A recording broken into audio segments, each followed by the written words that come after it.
మీ ఉద్యోగ సాధనలో మీకు తోడుగా మీ ఎస్&ఎస్ పబ్లికేషన్స్.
పబ్లికేషన్స్ వారి పుస్తకాలను ఇప్పుడు మీరు ఆన్లైన్లో కూడా ఆర్డర్ చేయొచ్చు.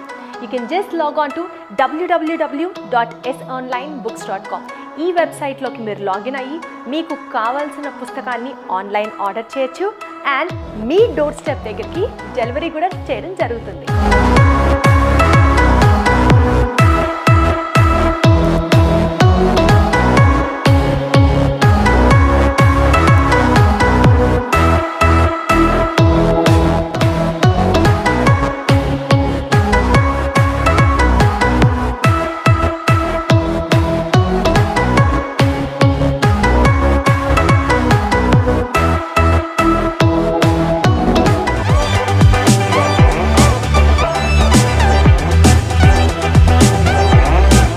మూడవ చాప్టర్ ప్రణాళికా రచన పాఠ్య గ్రంథాలు.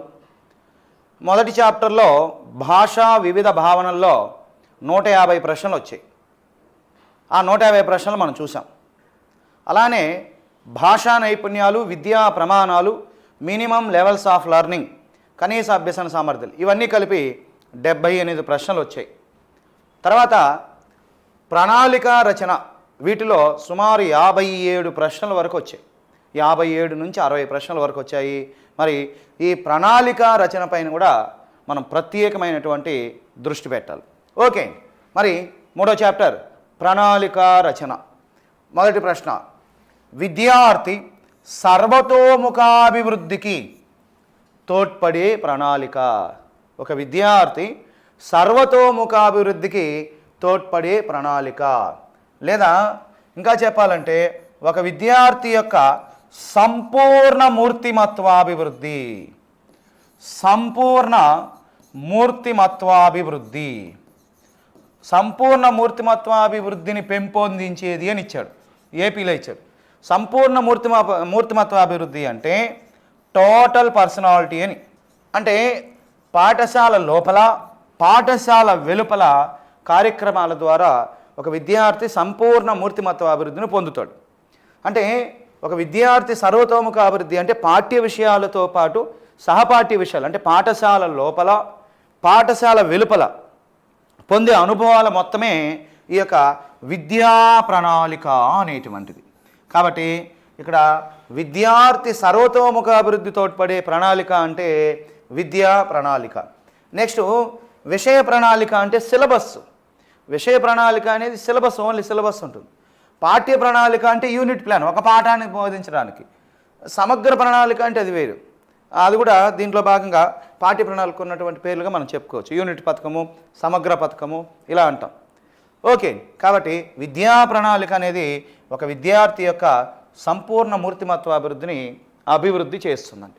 ఓకే, తర్వాత ప్రశ్న, ప్రాథమిక దశ విషయ ప్రణాళికలో, ప్రాథమిక దశ విషయ ప్రణాళిక అంటే సిలబస్లో క్రింది అంశం తప్పకుండా ఉండవలెను.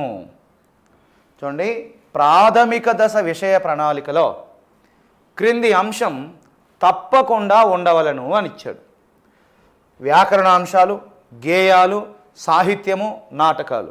4 ఆప్షన్లు చదివితే ఈజీగా పెట్టేయచ్చు. ప్రాథమిక దశలో ఎక్కడైనా వ్యాకరణాంశాలు ఉంటాయా? ఉండవు. తర్వాత అదేవిధంగా సాహిత్యపరమైనటువంటి అంశాలు కూడా ఉండవు. నెక్స్ట్ నాటకాలు కూడా ఉండవు. కాబట్టి ప్రాథమిక దశలో ఉండేటువంటి విషయ ప్రణాళికలు ఏముంటాయి? గేయాలు ఉంటాయండి. ప్రాథమిక దశలో ఏముంటాయి? గేయాలు ఉంటాయి. కాబట్టి ప్రాథమిక దశ విషయ ప్రణాళికలో క్రింది అంశం తప్పకుండా ఉండాలి అంటే ఏమని పెట్టాలి మనం? గేయాలు. కాబట్టి జాగ్రత్తగా దృష్టిలో పెట్టుకో. ఇలాంటి సింపుల్గా ఉంటాయి వీటిపైన క్వశ్చన్స్. కాబట్టి ఇది కూడా పెట్టకపోతే మనం ఇంకంతే ఎక్కడో వెళ్ళిపోతాం, 100 ర్యాంకులకి వెళ్ళిపోతాం. కాబట్టి జాగ్రత్తగా చూసుకోండి. ఓకే, తర్వాత ప్రశ్న. మన సంస్కృతి పరంపర నుండి ఆశించదగిన అనుభవాలైన జ్ఞానము, అవగాహన, నైపుణ్యాలు, అదేవిధంగా వైఖరులు, అది ఆ పదం ఏం లేదు ఇక్కడ. మన సంస్కృతి పరంపర నుండి ఆశించదగిన అనుభవాలైన జ్ఞానము, అవగాహన, నైపుణ్యాలు వ్యవస్థీకరించే యోచనే అనేది విద్యా ప్రణాళిక. ఆ తర్వాత వాడు విద్యా ప్రణాళిక. ప్రశ్న చూడండి ఎలా ఇస్తాడో. ఇది మొత్తం ఇచ్చేస్తాడు. మన సంస్కృతి పరంపర నుంచి ఆశించదగిన లక్ష్యాలైన జ్ఞానము, అవగాహన, అదేవిధంగా వైఖరులు, నైపుణ్యాలను సాధించే యోచనే విద్యా ప్రణాళిక. ఇది ఇక్కడ ఏమనిచ్చాడు? కింద ఏమిచ్చాడో చూడండి. ఇది ఎవరు ఇచ్చారని ఇచ్చాడు. జాతీయ విద్యా విధానం 1986 విద్యా ప్రణాళికకు ఇచ్చిన నిర్వచనము. 2 కన్నింగ్హాము విద్యా ప్రణాళికకు చేసిన నిర్వచనము. యశపాల్ కమిటీ భారం లేని విద్య అను నివేదికకు రాసిన ముందు మాట. కనిష్ట అభ్యసన స్థాయిలను సిఫార్సు చేసిన దవే అభిప్రాయము. అంటే కింద ఉన్నవి కరెక్టే, కానీ ఈ నిర్వచనం ఎవరు చెప్పారు, దేనికి ఇచ్చాడు అని ఇచ్చాడు. ఇప్పుడు ఈ నిర్వచనం ఎవరు చెప్పారు అంటే పెట్టేయచ్చు. 1986 జాతీయ విద్యా విధానం చెప్పింది ఈ నిర్వచనం. 1986 నేను నా లెసన్లో కూడా చెప్పాను.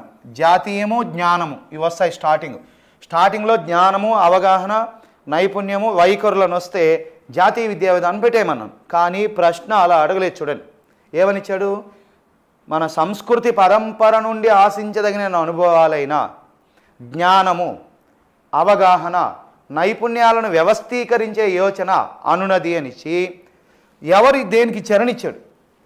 జాతీయ విద్యా విధానము 1986 విద్యా ప్రణాళికకి ఇచ్చిన నిర్వచనం అండి. ఇది విద్యా ప్రణాళిక కోసం ఇచ్చిన నిర్వచనము.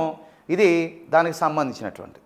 ఓకే, తర్వాత కన్నింగ్హామ్ విద్యా ప్రణాళిక చేసిన నిర్వచనం ఏంటంటే కన్నింగ్హామ్ కళాకేంద్రం. ఇలా గుర్తుపెట్టుకోండి, 2-3 సార్లు చదివేస్తే గుర్తుండిపోతుంది. కన్నింగ్హామ్ కళాకేంద్రం. తన కళాకేంద్రంలో అంటే పాఠశాల అని అర్థం. బ్రాకెట్లో పాఠశాలని ఇచ్చుంటాడు. తన కళాకేంద్రంలో తన లక్ష్యాలకు అంటే తన విద్యార్థులను చక్కగా తయారు చేయడానికి ఉపయోగపడేది విద్యా ప్రణాళిక. కాబట్టి సింపుల్ గుర్తుపెట్టుకోండి. కన్నింగ్హామ్ కళాకేంద్రం ఈజీగా గుర్తుంటుంది. అది లేకుండా ఏ నిర్వచనం ఇవ్వడానికి లేదు. ఓకే, తర్వాత వీటికి సంబంధించినవి నిర్వచనాలు అయితే మనకు విద్యా ప్రణాళికలో లేవు. ఎందుకంటే విద్యా ప్రణాళికలో 13 నిర్వచనాలు ఉన్నాయి. 13 నిర్వచనాలు నీకు తెలుసా లేదా అని అడిగాడు ప్రశ్న. ఈ ఒక్క నిర్వచనాన్ని కాదు గుర్తుపెట్టుకునేది. ఇది విద్యా ప్రణాళిక నిర్వచనమా, విషయ ప్రణాళిక నిర్వచనమా, పాఠ్య ప్రణాళిక నిర్వచనం ఎలా ఇచ్చాడు. కాబట్టి జాగ్రత్త గుర్తుపెట్టుకోండి. మరి నిర్వచనం జాతీయం జ్ఞానం. కాబట్టి ఇది జాతీయ విద్యా విధానం 1986 విద్యా ప్రణాళికకు ఇచ్చిన నిర్వచనం. దేనికి ఇచ్చిన నిర్వచనము? విద్యా ప్రణాళిక ఇచ్చిన నిర్వచనం. ఓకే, తర్వాత ప్రశ్న. సమగ్ర పథకము, అప్పుడే ఆప్షన్స్లో వచ్చింది. యూనిట్ పథకము అని వ్యవహారం ఉన్న పథకము. అభ్యర్థులందరూ కూడా కన్ఫ్యూజ్ అవుతున్నారు. మిగతా మెథడ్స్లో వేరు, ట్రై మెథడ్స్లో కానీ మిగతా మెథడ్స్లో వేరు. తెలుగు భాషలో మాత్రము ఒక్కొక్క పాఠాన్ని ఒక యూనిట్గా భావిస్తారు. జాగ్రత్తగా చూడండి. మన తెలుగులో మాత్రమే ఒక్కొక్క పాఠాన్ని ఒక యూనిట్గా భావిస్తారు. మిగతా వాటిల్లో సంబంధం ఉన్నంతా కూడా ఒక్కొక్క యూనిట్గా భావిస్తారు. భాషలో మాత్రమే ఒక్కొక్క పాఠాన్ని ఒక యూనిట్గా భావిస్తారు. అందుకే దీన్ని పాఠ్య ప్రణాళిక, యూనిట్ ప్రణాళిక, పాఠ్య విభాగ ప్రణాళిక, సమగ్ర ప్రణాళిక అని కూడా అంటారు. ఇన్ని పేర్లు ఉన్నాయి దానికి. ప్రతిసారి ఇదే ఇస్తున్నాడు.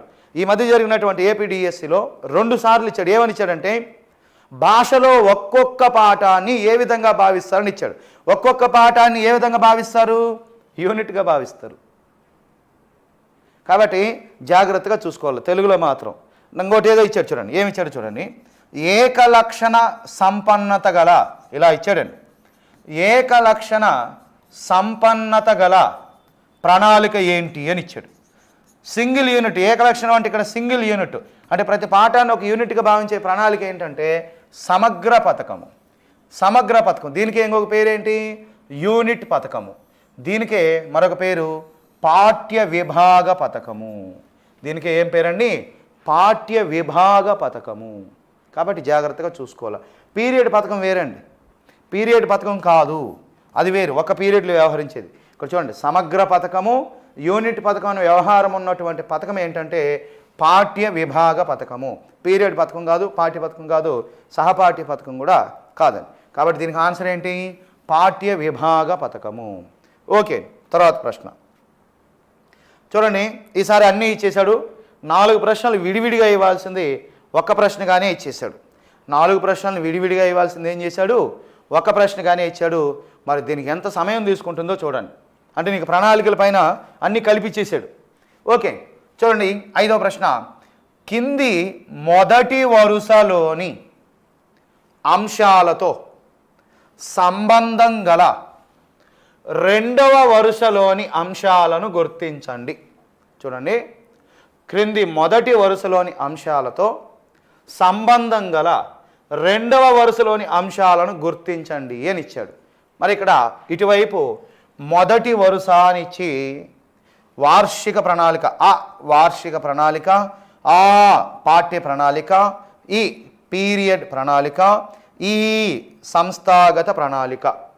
2వ వరుస యా ఒక పాఠాన్ని బోధించడం కొరకు తయారు చేసుకునే ప్రణాళిక. ర 40 నిమిషాల పాటు బోధించడం కొరకు తయారు చేసుకునే ప్రణాళిక. ల 1 సంవత్సరంలో నిర్వహించవలసిన విద్యా కార్యక్రమాల నిర్వహణ కొరకు తయారు చేసుకునే ప్రణాళిక. వ 1 సంవత్సరంలో ఒక తరగతికి ఒక అధ్యయన విషయాన్ని బోధించడానికి తయారు చేసుకునే ప్రణాళిక. మళ్ళీ కింద ప్రశ్న అయిపోలేదు చూడండి. మనకు ఇలా ఇస్తే ఓకే, ఎవడైనా కనిపెడతాడు, ఆకుయా ఇలా ఇవ్వలా, అలా ఈజీగా కనిపెట్టుకోవచ్చు కదా నువ్వు. ఏమని ఇచ్చాడు? మొదటి వరుసలోని ఈలకు వరుసగా 2వ వరుసలో సరిపోయేవి అని ఇచ్చాడు. ఇది చదివి ఇది అర్థం చేసుకొని నువ్వు గీతలన్నా గీసుకొని తర్వాత ఎక్కడన్నా రాసుకొని అప్పుడు ఆన్సర్ చేయాలా. ఒకసారి చెక్ చేసుకొని మళ్ళీ ఆన్సర్ పెట్టండి. నువ్వు మొదటిది లాస్ట్ చూసుకొని ఇదే కరెక్ట్ ఉంటుంది అని అనుకోవద్దు. ఇప్పుడు ఒక్కొక్క దాన్ని చూద్దాం. లేదా ఇటువైపు అర్థం కాకపోయినా ఇటువైపు నుంచి రండి. సింపుల్గా చూడండి. ముందు తెలియదు వదిలే, నువ్వు టెన్షన్ పడద్దు. తెలిసింది ఒకటి చూడండి. 40 నిమిషాల పాటు బోధించడం కొరకు తయారు చేసుకునే ప్రణాళిక. 40 నిమిషాలు అంటే ఒక పీరియడ్లో, 40 నిమిషాలు అంటే ఒక పీరియడ్. అంటే ఇప్పుడు primary level first class second క్లాస్కి 85 నిమిషాలు కదా. అంటే పాత పుస్తకాల్లో 90 ఉంది. 3rd class to 5th class 90 నిమిషాలు భాషకి. ఇప్పుడు ఏపీలో కొత్త పుస్తకాలు వచ్చాయి. ఫస్ట్ క్లాస్ సెకండ్ క్లాస్కి 85 నిమిషాలను ఇచ్చాడు. 40 నిమిషాలు బోధన, తర్వాత 45 నిమిషాలు వాడే కృత్యాలు చేసుకున్నట్టు. ఓకే, చూడండి, 40 నిమిషాలు అంటే ఒక పీరియడ్ కాబట్టి పీరియడ్ ప్రణాళిక. అంటే ఈకేంటి? రా. తర్వాత ఇంకోటి చూడండి, ఇక్కడ 1 సంవత్సరం ఉంది, ఇక్కడ 1 సంవత్సరం ఉంది. ఇక్కడ 1 సంవత్సరం ముందు నువ్వేమనుకోవచ్చు? 1 సంవత్సరం అంటే వార్షిక ప్రణాళిక కదా అనుకోవచ్చు. సరే, ఇక్కడ సంవత్సరం పక్కన పెట్టండి. ఇక్కడ ఏముంది? ఒక పాఠాన్ని బోధించుట కొరకు తయారు చేసుకునే ప్రణాళిక. ఒక పీరియడ్ అనలేదు నేను, ఒక పాఠం ఇప్పుడే చెప్పుకున్నా, యూనిట్ ప్రణాళిక అంటారు. దానికే ఇంకొక పేరు ఏమిటి? సమగ్ర ప్రణాళిక, పాఠ్య ప్రణాళిక అనే పేర్లు ఉన్నాయి. మరి ఇక్కడ చూడండి ఏముంది? ఇక్కడ పాఠ్య ప్రణాళిక. చూడండి, పాఠ్య ప్రణాళిక. కాబట్టి ఒక పాఠాన్ని బోధించడం కొరకు తయారు చేసుకునే ప్రణాళిక పాఠ్య ప్రణాళిక. మరి దీనికి వచ్చి ఆన్సర్ ఏంటి? ఆకొచ్చి యా. ఆకొచ్చి ఆన్సర్ ఏంటి? యా. 2 తెలిసిపోయినాయి. ఇంకా మిగిలింది 2. ఒకటి కనిపెడితే ఇంకొకటి కరెక్ట్ అయిపోతుంది. ఇక్కడ చూడండి, మిగిలింది ఏంటి? వార్షిక ప్రణాళిక, సంస్థాగత ప్రణాళిక. ఇక్కడేమో 2 1 సంవత్సరం 1 సంవత్సరం ఉన్నాయి. చూడండి, ఇయర్ ప్లాన్ అనేది ప్రతి క్లాస్కి ప్రతి సబ్జెక్టుకి సపరేట్గా తయారు చేసుకోవాలి. ఇయర్ ప్లాన్ అనేది ఏంటంటే ఒక సంవత్సరంలో ఒక తరగతికి ఒక అధ్యయన విషయం, ఒక్కొక్క సబ్జెక్టుకి. తెలుగుకి ఒకలాగా ఉంటుంది, ఇంగ్లీష్కి ఒకలాగా ఉంటుంది, ఈవీఎస్కి ఒకలాగా ఉంటుంది. కాబట్టి ఒక సంవత్సరంలో ఒక తరగతికి ఒక అధ్యయన విషయాన్ని బోధించడానికి తయారు చేసుకునే ప్రణాళికను వార్షిక ప్రణాళిక అంటాం. ఏమంటాము? వార్షిక ప్రణాళిక. అంటే ఆకేంటి ఆన్సరు? వా. ఇంకా మిగిలింది ఏంటి? ఈ అనేది మిగిలింది. ఇంకా ఈ అంటే ఇంకేం మిగిలింది? ఇక్కడ ఏమున్నాయి చూడండి, లా అనేది మిగిలింది. ఒకసారి చెక్ చేసుకో, ఒకసారి ఎందుకైనా మంచిది. సంస్థాగత ప్రణాళిక ఏమిచ్చారు చూడండి. ఒక సంవత్సరంలో నిర్వహించవలసిన విద్యా కార్యక్రమాల నిర్వహణ కొరకు తయారు చేసే ప్రణాళిక. ఒక సంవత్సరంలో ఆ పాఠశాలలో ఏ ఏ కార్యక్రమాలు నిర్వహించాలో అన్నీ సమగ్రంగా ఉండే ప్రణాళికే సంస్థాగత ప్రణాళిక. అంటే ఈకొచ్చి లా, వాడి కింద టేబుల్ వరుసగా ఆ ఈలకు సరిపోయేవి రెండో వరుసలో అని ఇచ్చాడు. ఇప్పుడు ఏముండాలి ఇక్కడ? వా, యా, రా, లా. మరి యాడుందో చూడండి ఒకసారి. ఎక్కడుంది? వా, యా, రా, లా. కాబట్టి కరెక్ట్ ఆన్సర్ ఏంటి? 4. కాబట్టి తొందరపడి ఇలాంటి ప్రశ్నలప్పుడే నువ్వు కొంచెం తెలివితేటలు ఉపయోగించాలి. ఆవేశంగా తెలుసు కదా అని టక్కని దాన్ని అటు దీని ఇటు మార్చేసినామంటే మొత్తం పోతుందన్నమాట. కాబట్టి జాగ్రత్తగా మనం చూసుకోవాలి. చూడండి ఇక్కడ చూడండి, లాజిక్గా ఇచ్చారు చూడండి. మధ్యలో ఈ రెండు కరెక్టే, దాని అటు దీన్ని ఇటు మార్చాను. నువ్వేమనుకుంటావు? ఇదే కరెక్ట్ అనుకుంటావు. ఎందుకంటే 2 కనిపెట్టేస్తావు. నువ్వే కాదు, ఎవడైనా 2 కనిపెట్టగలడు. ఆ మిగతా 2 అదే ఇదా అనేసి అనేది. కాబట్టి ఇలా జాగ్రత్తగా మనం చూసుకోవాలి. ఫస్ట్ ఆప్షనే ఇచ్చారు చూడండి కన్ఫ్యూజన్గా. నువ్వు లాస్ట్ వెళ్ళేదో అది మైండ్ పనిచేయదు నీకు ఇంత చదివి ఇది చేసేలోగా. కాబట్టి మరొకసారి చెప్తాను చూడండి. ఒక పీరియడ్లో 40 నిమిషాల కాలంలో లేదా 45 నిమిషాల కాలంలో ఉపాధ్యాయులు నిర్వహించిన బోధనాభ్యసన సోపానాల ఆధారంగా రాసుకున్నారు. అయితే దీన్ని శిక్షణ పొందుతున్నటువంటి ఛాత్రోపాధ్యాయులు మాత్రమే రాసుకుంటారు, ట్రైనీ స్టూడెంట్స్ మాత్రమే రాసుకుంటారు. ఎందుకంటే వాళ్ళ శిక్షణ పొందేటప్పుడు రాస్తారు. నువ్వు టీచర్ అయిన తర్వాత రాయాల్సింది పాఠ్య ప్రణాళిక, అకాడమిక్ స్టార్టింగ్లో రాయాల్సింది వార్షిక ప్రణాళిక. పాఠశాలకి సమాజానికి మధ్య సన్నిహిత సంబంధాన్ని ఏర్పరిచేది సంస్థాగత ప్రణాళిక. ఒక పాఠశాల ఒక సంవత్సర కాలంలో తనకు లభిస్తున్నటువంటి వనరులను, సమాజ అవసరాలను వీటన్నిటిని దృష్టిలో పెట్టుకొని తనకు తానుగా రచించుకునే ప్రణాళిక సంస్థాగత ప్రణాళిక. ఇలా ఇచ్చినప్పుడు మనం జాగ్రత్తగా చూసుకోవాలి. కాబట్టి ప్రణాళికే కదా అని చెప్పి అనుకోకూడదు. అయినా కూడా చూడండి ఎలా ప్రశ్న ఇచ్చాడో జాగ్రత్తగా చూసుకోండి. 2018 అందుకే అంత కష్టంగా ఇచ్చారు, JNTU కదా. ఓకే, ఇప్పుడు చూడండి మళ్ళీ అలాంటి ప్రశ్న వచ్చింది. మరి నిశ్చయవాక్యం, హేతువాక్యం, ఈ నీ హే అనేటువంటి వచ్చింది చూడండి.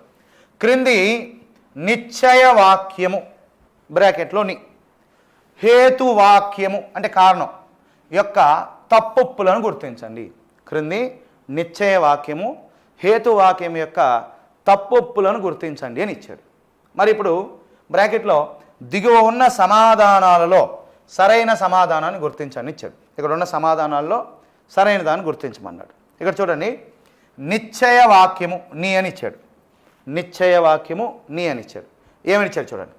పాఠ్యభాగం బుర్రకథ అయితే, పాఠ్యభాగం బుర్రకథ అయితే పలకరింపు పునశ్చరణ చేసిన తరువాత, పలకరింపు పునశ్చరణ చేసిన తర్వాత బుర్రకథను ప్రదర్శించాలి.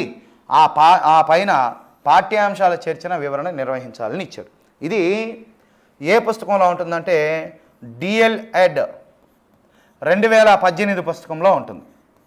ప్రణాళిక రచన అనేటువంటి చాప్టర్లో ఉంటుంది. కొత్తగా లాస్ట్లో ఉంటాయి వివరణాత్మక పాఠ్య పథకము. అదేవిధంగా ఇది వచ్చి లలిత కళాత్మక పాఠ్య పథకం. ఇది దేనిపైన ఇచ్చారంటే లలిత కళాత్మక పాఠ్య పథకం. అంటే బోధించేటప్పుడు లలిత కళలను ఉపయోగించి బోధించడాన్ని లలిత కళాత్మక పాఠ్య పథకము అంటారు. మనం బోధించేటప్పుడు లలిత కళను ఉపయోగిస్తూ బోధించడాన్ని లలిత కళాత్మక పాఠ్య పథకము అంటారు. అంటే లలిత కళలు అంటే ఒక బుర్రకథ బోధించేటప్పుడు పిల్లవాడికి ముందుగా ఆ బుర్రకథను గురించి పరిచయం చేయాలి. ఆ బుర్రకథను గురించి పరిచయం చేసి ఏం చేయాలంటే పలకరింపు పునశ్చరణ చేసిన తర్వాత ఆ బుర్రకథను ప్రదర్శింప చేయాలా, ఆ పైన ఆ పాఠ్యాంశం పైన చర్చ వివరణ ఇవ్వాలి. దీనివల్ల ఏమవుతుందంటే విద్యార్థుల అనుభవంలోకి ప్రాక్టికల్గా ఆ బుర్రకథ కళారూపం అనేటువంటిది వస్తుంది. రెండూ కరెక్టే. టెక్స్ట్ బుక్లో డైరెక్ట్గా ఉంది. నేను చెప్పిన బుక్లో డైరెక్ట్గా ఉంది. డిఎడ్ సెకండ్ ఇయర్ బుక్లో ఉంటుంది, కొత్తగా వచ్చింది అప్పుడే 2018లో. ఎప్పుడు ఇచ్చారు ఎగ్జామ్లో? పీజీటీ 2018. ఓకే చూడండి, మరి హేతువాక్యం దీనికి అప్పుడు కారణం కూడా చెప్పాడు. ఏంటంటే అప్పుడు విద్యార్థుల అనుభవంలోకి బుర్రకథ కళారూపం వస్తుంది. ఇలాంటివంతా కూడా సబ్జెక్ట్ పైన పట్టుంటే కానీ మనం పూర్తిగా చెప్పలేం. కాబట్టి జాగ్రత్తగా చూసారు, ఇది కరెక్టా కాదా అనేసి అని. మరి మొదటి ఆప్షన్ నీ హే రెండూ సరైనవి కదా. మరి మిగతా ఆప్షన్స్ చూద్దాం. నీ సరైనది, హే సరికాదు. నీ సరైనది కాదు, హే సరైనది. 4 నీ హే రెండు సరైనవి కావు అని ఇచ్చాడు. నీకు సబ్జెక్ట్ కానీ తెలుసుంటే అప్పుడే కనిపెట్టేసి ఉంటావు. ఇది కరెక్టే, ఇది కూడా కరెక్టే. కాబట్టి ఆన్సర్ ఏంటి? నీ హే రెండూ కూడా సరైనవి. ఈ క్వశ్చన్ వచ్చి లలిత కళాత్మక పాఠ్య పథకము అనే దానిపైన ఇచ్చాడు. దాంట్లో ఉన్నాయి నవప్రవర్తక పాఠ్య పథకము, వివరణాత్మక పాఠ్య పథకము, ఇలా ఉన్నాయి. కాబట్టి అవి జాగ్రత్తగా చూసుకోండి. 5 ఉన్నాయి కొత్తగా, అవి జాగ్రత్తగా చదువుకోండి. ఓకే, తర్వాత ప్రశ్న. ప్రాథమిక దశలోని విషయ ప్రణాళికలో ఉండవలసిన అంశాలు అని ఇచ్చాడు. ప్రాథమిక దశలోని విషయ ప్రణాళికలో ఉండవలసిన అంశాలు అని ఇచ్చాడు. అంటే విషయ ప్రణాళిక అంటే సిలబస్, 1 to 5th క్లాస్కి సిలబస్లో ఏమేమి ఉండాలా అని ఇచ్చాడు. ఓకే, కింద నుంచి వద్దాం. దేశభక్తి, సమైక్యత, పర్యావరణము, సామాజిక స్పృహ, ఇవన్నీ కూడా టెక్స్ట్ బుక్స్లో ఉండాలి, నేను కాదనట్లేదు. దేశభక్తి అంశాలు ఉండాలి, సమైక్యత అంశాలు ఉండాలి, పర్యావరణం ఉండాలి, సామాజిక స్పృహ కూడా ఉండాలి. కానీ అది ఏ మాధ్యమిక దశో ఉన్నత దశకో ఉపయోగపడతాయి కానీ ప్రైమరీ లెవెల్కి ఉపయోగపడవు. ఓకే. 3 పర్యావరణము, కథానికలు, నీతి పద్యాలు, సామాజిక స్పృహ. చూడండి, ఇప్పుడు ఇది కొంచెం టఫ్. నీతి పద్యాలు ఓకే, కథానికలు ఓకే, ఒకవేళ కథలు ఉన్నా కూడా ఇబ్బంది లేదు. ఆ పర్యావరణం పైన కూడా కొంచెం తక్కువ, ఇది కూడా కాదు. 2 జీవ వైవిధ్యము, గేయాలు, పర్యావరణము, సామాజిక స్పృహ. గేయాల వరకు అయితే కరెక్టు, జీవ వైవిధ్యం, పర్యావరణ, సామాజిక స్పృహ అంటే కరెక్ట్ కాదు. ఎందుకంటే ఇవన్నీ టెక్స్ట్ బుక్లో ఉండాలండి. ఏపీఎస్ఎఫ్ 2011 చెప్పింది ఏమేమి ఉండాలి టెక్స్ట్ బుక్లో అవి అనేసి ఇవన్నీ చెప్పింది. కానీ ప్రశ్న ఏమడిగాడు? ప్రాథమిక దశలోని విషయ ప్రణాళికలో అన్నాడు. మరి ప్రాథమిక దశలో విషయ ప్రణాళికలో ఉండవలసిన అంశాలు అని ఇచ్చాడు. 4 ఆప్షన్లు ఒకేలా ఉంటాయి. కాబట్టి ప్రాథమిక దశలో ఏముండాలి?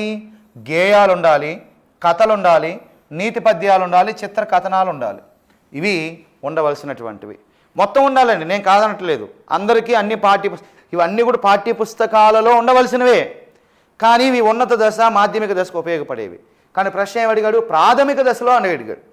ప్రైమరీ లెవెల్కి ఏముండాలి? గేయాలు, జానపద గీతాలు, చిన్న చిన్న కథలు, శతక పద్యాలు, నీతి పద్యాలు ఇలాంటివి ఉండాలి. కాబట్టి దీనికి ఆన్సరు మొదటిది గేయాలు, కథలు, నీతి పద్యాలు, చిత్ర కథనాలు. ఓకే, తర్వాత ప్రశ్న. విద్యా ప్రణాళిక ఆధారంగా తయారు చేసేవి. చూడండి, విద్యా ప్రణాళిక అంటే కరికులం అండి. విద్యా ప్రణాళిక అంటే మన లక్ష్యాల స్పష్టీకరణలో కూడా నేను చెప్పాను. విద్యా ప్రణాళిక అంటే కరికులం అనేది ఎప్పుడు కూడా ఒక కోర్సుకు తయారు చేస్తారు, ఒక కోర్సు మొత్తానికి తయారు చేస్తారు. విద్యా ప్రణాళిక నుండి విషయ ప్రణాళిక అంటే సిలబస్, పాఠ్య ప్రణాళిక కూడా అనొచ్చు, విషయ ప్రణాళిక అంటే సిలబస్, మరికొన్ని అంశాలు. చూడండి, విషయ ప్రణాళికతో పాటు మరికొన్ని అంశాలు చేరితేనే విద్యా ప్రణాళిక అవుతుంది. విద్యా ప్రణాళిక అనేది గమ్యాల ద్వారా రాసుకుంటాం. గమ్యాలు దేనికి ఉపయోగపడతాయి అంటే విద్యా ప్రణాళిక రాసుకోవడానికి. విషయ ప్రణాళిక దేనికి ఉపయోగపడుతుంది అంటే ఉద్దేశాలు. కాబట్టి ఇక్కడ చూడండి, గమ్యాల నుంచి ఉద్దేశాలు పుడతాయి, ఉద్దేశాల నుంచి లక్ష్యాలు పుడతాయి, లక్ష్యాల సూక్ష్మ రూపాలే స్పష్టీకరణలు, ఒకప్పటి స్పష్టీకరణలే ఇప్పుడు సామర్థ్యాలు, అంతే, ఇంకేమీ లేదు. కాబట్టి విద్యా ప్రణాళిక నుంచి ఏం తయారు చేస్తాము? విషయ ప్రణాళిక, సిలబస్ రూపొందిస్తాం. కాబట్టి విషయ ప్రణాళిక ఆధారంగా తయారు చేసేవి విషయ ప్రణాళికలు. పాఠ్య పథకాలు కాదు, యూనిట్ ప్రణాళికలు కాదు, వార్షిక ప్రణాళికలు కాదు. కాబట్టి రెగ్యులర్గా ఇస్తున్నాడు, ఆ ప్రశ్న చూసుకోండి. తర్వాత ప్రశ్న. సామాజిక అవసరాలను దృష్టిలో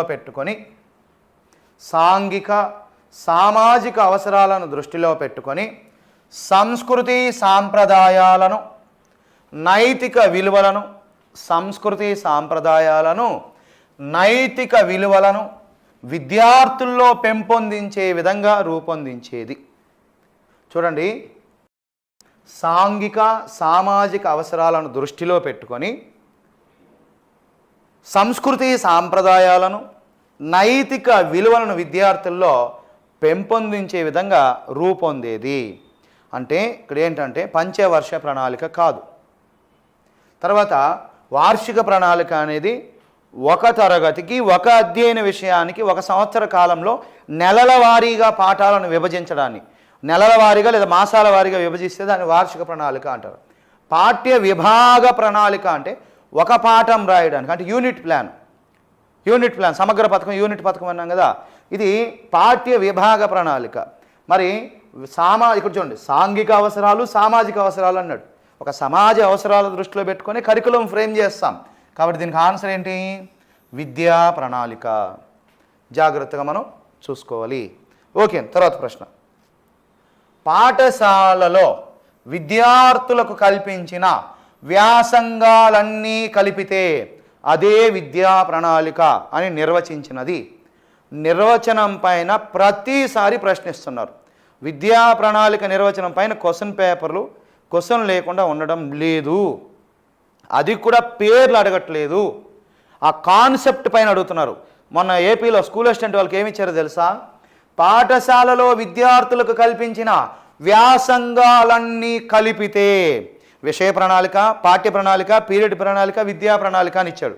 ఈ నిర్వచనం ఎవరిదంటే ఆల్బర్ట్ నిర్వచనం ఇది.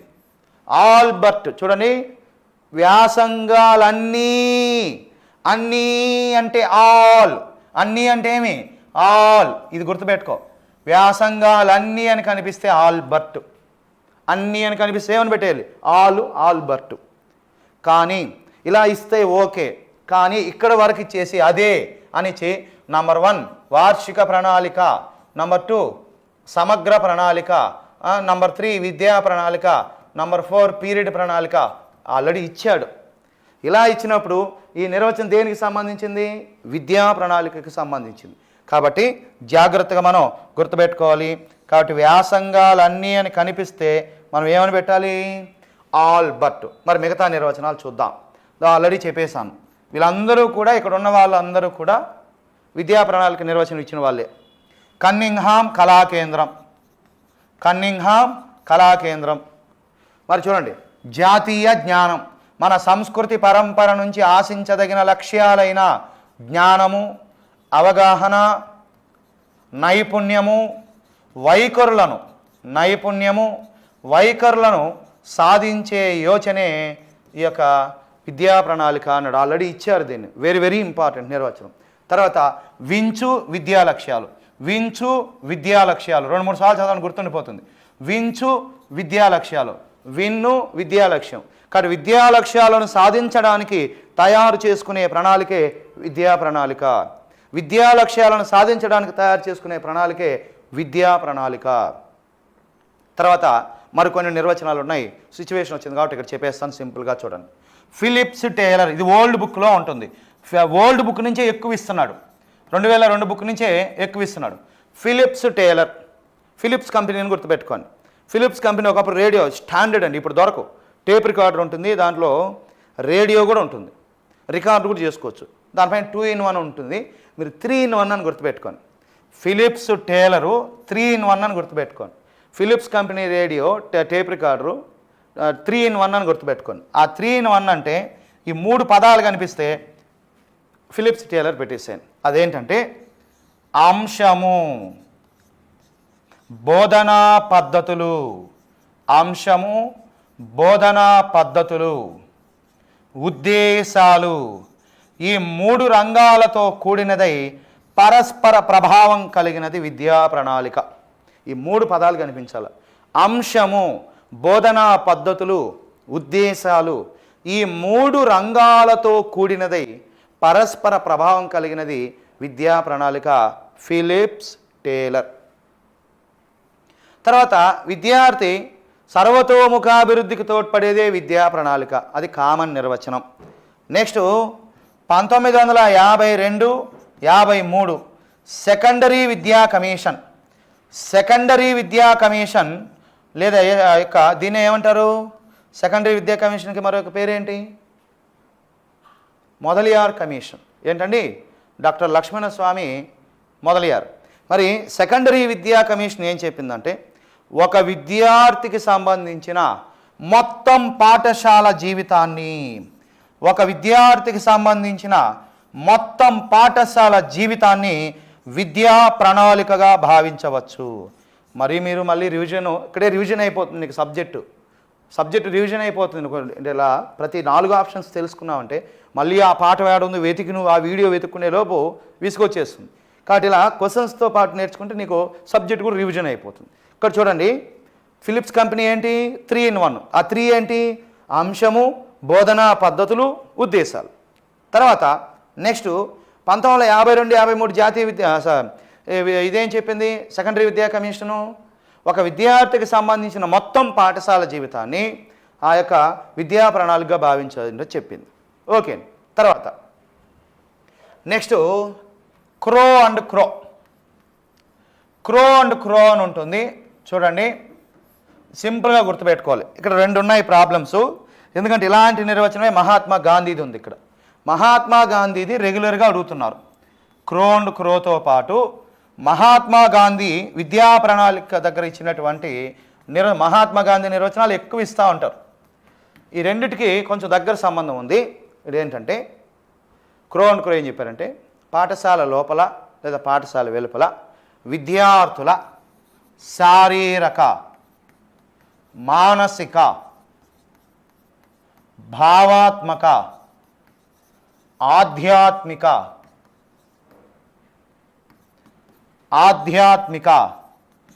నైతిక విలువలను పెంపొందించే యోచనే విద్యా ప్రణాళిక. ఎవరు ఇవన్నీ గుర్తుపెట్టుకుంటారు? సింపుల్గా చూడండి, మీరు మామూలుగా లేడీస్ ఎక్కువగా ఖోఖో ఆడుతూ ఉంటారు. ఖోఖో అని గుర్తుపెట్టుకోండి. క్రో అండ్ క్రో, ఖోఖో.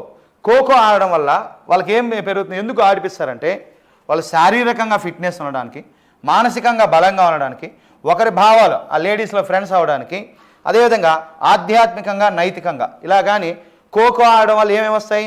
నిర్వచనంలో కానీ శారీరక, మానసిక, అదేవిధంగా భావాత్మక, ఆధ్యాత్మిక, నైతిక అని కనిపిస్తే క్రో అండ్ క్రో అని పెట్టండి. అయితే మహాత్మా గాంధీ ఇలాంటి నిర్వచనమే ఇచ్చి చివరిలో విద్య అని వస్తుంది. శిశువు యొక్క శారీరక, మానసిక, భావాత్మక, ఆధ్యాత్మిక శక్తియుక్తులను వెలికి తీసే సాధనమే విద్య.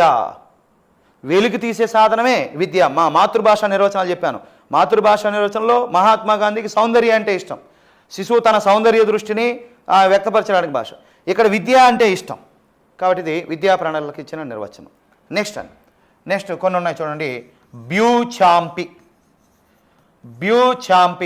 నువ్వు ఛాంపియన్ కావాలంటే నిర్వచనం చాలా పెద్దది. ఈ పదం గుర్తుపెట్టుకోండి. సాంఘిక సమూహం యొక్క రూపకల్పనే విద్యా ప్రణాళిక వస్తుంది. పెద్దది. పాఠశాల లోపల, పాఠశాల వెలుపల ఇవన్నీ వస్తాయి. అవేం వద్దు. ఛాంపియన్ కావాలంటే ఇప్పుడు ఒక టీం కానీ, కబడ్డీ కానీ, క్రికెట్ కానీ ఒకడు ఆడితే సరిపోదు, అందరూ ఆడాలా, 11 మంది ఆడాలా. ఇక్కడ చూడండి, నువ్వు ఛాంపి ఏం చెప్పాడంటే సాంఘిక సమూహం యొక్క రూపకల్పన విద్యా ప్రణాళిక అన్నాడు. సాంఘిక సమూహం అంటే సమూహంగా అంటే ఛాంపియన్ అవుతాం. కలిసి ఉంటే కలిసి సుఖం అంటాం కదా. కాబట్టి జాగ్రత్తగా గుర్తుపెట్టుకోండి. సాంఘిక సమూహం అని కనిపిస్తే ఎవరు పేరు పెట్టేయాలి? ఛాంపియన్ పెట్టేస్తాను. ఛాంపి. నెక్స్ట్ కెర్ర్. కొత్త పుస్తకంలో డైట్ ఫస్ట్ ఇయర్ పుస్తకంలో కెర్ర్ అని ఉంటుంది. 2016లో వచ్చింది. గ్రీన్ కలర్లో ఉంటుంది. చూడండి, కెర్ర్. ఓల్డ్ బుక్లో అయితే డైట్ 2010 పుస్తకంలో అయితే జేఎస్ కేర్ అని ఉంటుంది. రెండిట్లోనూ ఉంది. ఇంపార్టెంట్. ఇది కూడా పెద్ద నిర్వచనం. అవేం వద్దని సింపుల్ గుర్తుపెట్టుకోండి. ఉపాధ్యాయుని మార్గదర్శనంలో విద్యార్థి అని కనిపిస్తే చాలు. ఉపాధ్యాయుని మార్గదర్శనంలో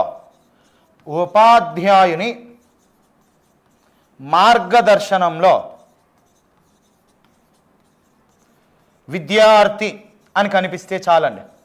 ఏం చేస్తారంటే కెర్ర్ లేదా జేఎస్ కేర్ అని పెట్టేసేయండి. కొత్త పుస్తకం ఇస్తే కెర్ర్ అని ఇస్తాడు. ఓల్డ్ బుక్ నుంచి ఇస్తే జేఎస్ కేర్ అని ఇస్తాడు. కాబట్టి ఉపాధ్యాయుని మార్గదర్శనంలో విద్యార్థి. ఇప్పుడు కేర్ స్కూల్లో మనల్ని ఎవరు కేర్ తీసుకుంటారు? టీచరు. కాబట్టి ఉపాధ్యాయుడు మార్గదర్శనంలో విద్యార్థి అంటే ఉపాధ్యాయుడు విద్యార్థి పట్ల కేర్ తీసుకుంటాడు కాబట్టి అది జేఎస్ కేర్ అని గుర్తుపెట్టుకోండి. కాబట్టి ఈ 4తో పాటు మిగతా నిర్వచనాలు కూడా మీకు ఇక్కడ పరిచయం చేయడము జరిగింది. ఓకే, చూడండి మొత్తం నిర్వచనాలు ఇక్కడ ఈ 4, ఇక్కడ ఒక 5, అంతకుముందు ఒక 2 చెప్పాను, మొత్తం కవర్ అయిపోయినాయి. కాబట్టి ఇక్కడ జాగ్రత్త చూడండి. జాతీయము జ్ఞానము, కన్నింగ్హామ్ కళా కేంద్రం, వ్యాసంగాలన్నీ ఆల్, వించు విద్యా లక్ష్యం. తర్వాత పాల్ హార్ట్స్ ఉంది. పాల్ హార్ట్స్ కూడా ఆ పాఠశాలలో సాధించవలసినటువంటి విద్యా లక్ష్యాల గురించి తెలియజేసేది విద్యా ప్రణాళిక అని ఇచ్చాడు. ఇవి ఈ విద్యా ప్రణాళికలో ఉన్నటువంటి నిర్వచనాలు. తర్వాత ప్రశ్న, విద్యా ప్రణాళికలో మాతృభాషకు సంబంధించినంత వరకు ఈ అంశాలు ఉండాలి అని ఇచ్చాడు. చూడండి, విద్యా ప్రణాళికలో మాతృభాషకు సంబంధించినంత వరకు ఈ అంశాలు ఉండాలి అని ఇచ్చాడు. విద్యా ప్రణాళికలో మాతృభాషకు సంబంధించినంత వరకు ఈ అంశాలు ఉండాలి అని ఇచ్చాడు. ఒకటి చూద్దాం. పద సంపద, కథా పరిపుష్టి, గ్రాంధిక భాష. గ్రాంధిక భాష ఉండకూడదు. గ్రాంధిక భాష ఉంటే వాడికి అర్థమవుతుంది. తర్వాత ఇక్కడే ఇచ్చేసారు చూడండి, గ్రాంధిక భాష, పద సంపద, సృజనాత్మకత, అభివృద్ధి, అవి కరెక్టే. తర్వాత చూడండి, విషయ పరిపుష్టి, పద సంపద, గ్రాంధిక భాష అభివృద్ధి, ఇవి కరెక్టే. కానీ ప్రతి దాంట్లో ఏం కనిపిస్తుంది చూడండి, కామన్గా గ్రాంధిక భాష. మినిమం నాలెడ్జ్ ఉంటే చాలు, దీనికి అంతా చదవని అవసరం లేదు. కాబట్టి జాగ్రత్త, ఒక్కొక్క ఆప్షన్ తీసేస్తా వచ్చి. కాబట్టి ఏముంది ఇక్కడ? మొదటి ఆప్షన్ సరళ వ్యవహారిక భాష ఉండాలి, విషయ పరిపుష్టి ఉండాలి, అది సృజనాత్మక అభివృద్ధికి తోడ్పడాలి. అలా ఉండాలి విద్యా ప్రణాళిక.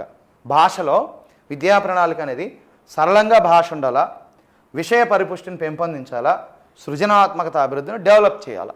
అలా ఉంటేనే ఆ విద్యా ప్రణాళిక చక్కగా ఉన్నట్టు మాతృభాషకు సంబంధించి. ఓకే, తర్వాత ప్రశ్న, ఒక విద్యా సంవత్సరంలో పూర్తి చేయవలసిన పాఠ్య ప్రణాళికలోని, పాఠశాలలో వాడు పాఠ్య ప్రణాళికలోని అంశాలను, ఇది గుర్తుపెట్టుకో, నెలల వారీగా లేదా మాసాల వారీగా ఇస్తాడు. నెలలు అని కనిపిస్తే చాలు. నెలలు దేంట్లో ఉంటాయి? సంవత్సరంలో ఉంటాయి. సంవత్సరం అంటే ఏంటి? వార్షిక ప్రణాళిక. అదొక లాజిక్ పట్టుకోండి చాలు, ఇంకేం అవసరం లేదు. నీకు ఇక్కడ అర్థం కాకపోయినా ఏమనిచ్చాడు? ఒక విద్యా సంవత్సరంలో పూర్తి చేయవలసిన పాఠ్య ప్రణాళికలోని అంశాలను నెలల వారీగా విభజించే ప్రణాళిక అని ఇచ్చాడు. విద్యా ప్రణాళిక, పాఠ్య ప్రణాళిక, విషయ ప్రణాళిక, వార్షిక ప్రణాళిక. కాబట్టి నెలల వారీగా ఎక్కడ ఉంటుందంటే వార్షిక ప్రణాళికలో ఉంటుంది. ఓకే, తర్వాత మాసాల పేర్లు, బోధించాల్సిన పాఠాల పేర్లు. చూడండి, అందుకే ప్రణాళికలు బాగా చూసుకోవాలి. మనకి ఎక్కడే దొరికిపోయింది మాసాల పేర్లలోనే. బోధించాల్సిన పాఠాల పేర్లు, పాఠ్య బోధనకు అవసరమైన పీరియడ్ల సంఖ్య, పాఠ బోధనకు అవసరమైన పీరియడ్ల సంఖ్య, వనరులు, నిర్వహించాల్సిన కార్యక్రమాలు, సీసీలతో ఉపాధ్యాయుడిచే రూపొందించే ప్రణాళిక. నేను లెసన్ చెప్పేటప్పుడు క్లియర్గా రాసుంటాను. సీసీకి సంబంధించిన వివరాలు ఏ ప్రణాళికలో ఉంటాయంటే వార్షిక ప్రణాళికలో ఉంటాయి. సీసీకి సంబంధించిన వివరాలు ఎక్కడ ఉంటాయి? వార్షిక ప్రణాళికలో ఉంటాయి. కాబట్టి జాగ్రత్తగా చూసుకోవాలి. ఇక్కడ ఎన్ని ఉన్నాయి చూడండి, క్లూస్ మొత్తం ఇచ్చేశాడు. ఒక వార్షిక ప్రణాళికలో మాసాల పేర్లు ఉండాలి, బోధించాల్సిన పాఠాల పేర్లు ఉండాలి, అవసరమైన పీరియడ్ల సంఖ్య, బోధనా అభ్యసన వనరులు అంటే నెలల వారీగా నిర్వహించేటువంటి సహపాఠ్య కార్యక్రమాలు, నెలల వారీగా నిర్వహించవలసినటువంటి సహపాఠ్య కార్యక్రమాలు, తర్వాత సీసీలతో 6 పాయింట్లు టెక్స్ట్ బుక్లోనూ ఉన్నాయి. ఆ 6 పాయింట్లు అలానే ఇచ్చేసాడు. లేదా మీకు ఉన్నాయి కదా సింగిడి, నవవసంతం, జాబిలీ వాచకాలు ఉన్నాయి కదా, వాటిల్లో దయచేసి ఉపాధ్యాయులకు సూచనలు చదవండి. ఇప్పుడు 14 పాఠాలు ఉంటాయి. ఒక్కొక్క పాఠం లేదా 12 పాఠాలు అంటే 14 పీరియడ్లు, ఒక్కొక్క పాఠం 12 పీరియడ్లు, మొత్తం 180 పీరియడ్లలో 168 దానికి ఇస్తాము. ఉపవాచకానికి ఒక 12 పీరియడ్లు, మొత్తం 180 పీరియడ్లు. కాబట్టి మీరు ఆ టెక్స్ట్ బుక్ బాగా చదివారంటే 2 పేజీలు ఉంటుంది ఉపాధ్యాయులకు సూచనలు. దానిలో సీసీ గురించి పరిచయం ఉంటుంది, నీకు ఈజీగా మార్కులు తెచ్చుకోవచ్చు. ఆ టెక్స్ట్ బుక్లో కూడా ఉన్నాయి. ప్రతి టెక్స్ట్ బుక్లో ఉపాధ్యాయులకు సూచనలో ఈ 6 అంశాలు ఉంటాయి. నెంబర్ 1, నెంబర్ 2, నెంబర్ 3 అని వేసి ఉంటారు. ఆ నెల ఏంటి ఇవన్నీ వేసి. మరి ఇవన్నీ కూడా దేంట్లో ఉంటాయంటే వార్షిక ప్రణాళికలో ఉంటాయి. కాబట్టి జాగ్రత్తగా మనం చూసుకోవాలి. తర్వాత ప్రశ్న, జాతీయ విద్యా విధానం 1986. జాతీయ విద్యా విధానం 1986 మన సంస్కృతి పరంపర నుంచి ఆశించదగిన లక్ష్యాలైన జ్ఞానము, అవగాహన, నైపుణ్యాలు, వైఖరులను వ్యవస్థీకరించే యోచన అని నిర్వచించిన ప్రణాళిక. చూడండి ఏం చేశాడు, పేరు కూడా చేశాడు. జాతీయ విద్యా విధానము 1986 మన సంస్కృతి పరంపర నుంచి ఆశించదగిన అనుభవాలైన జ్ఞానము, అవగాహన, నైపుణ్యాలు, వైఖరులను వ్యవస్థీకరించే యోచనే ప్రణాళిక అని అన్నాడు. దేని గురించి అన్నాడు అని ఇచ్చేశాడు. అంతకుముందు ఏమని ఇచ్చారు, ఇక్కడి నుంచి ఇచ్చాడు. ఇది ఎవరు ఇచ్చారు, దేనికని ఇచ్చారు? 1986 జాతీయ విద్యా విధానం విద్యా ప్రణాళిక ఇచ్చిన నిర్వచనం. కానీ ఇక్కడ చివరున్న పదం ఏంటి అనేది దేనని, మరి దేనికి ఇచ్చారు నిర్వచనం? విద్యా ప్రణాళిక. చూడండి 3 సార్లు వచ్చింది ఈ ప్రశ్న. ఈ నిర్వచనమే 3 టైమ్స్ వచ్చింది.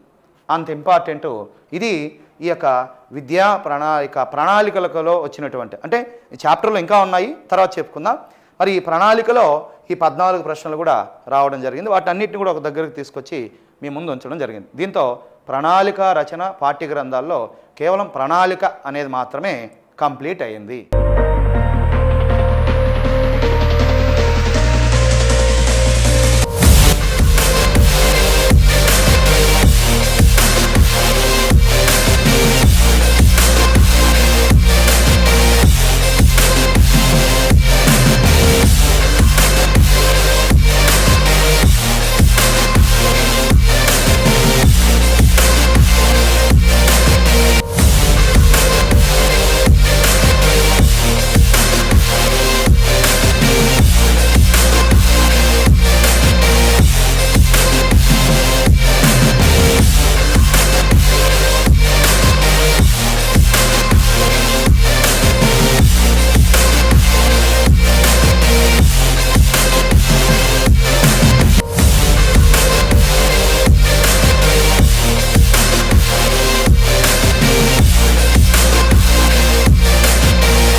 పబ్లికేషన్స్ వారి పుస్తకాలను ఇప్పుడు మీరు ఆన్లైన్లో కూడా ఆర్డర్ చేయొచ్చు.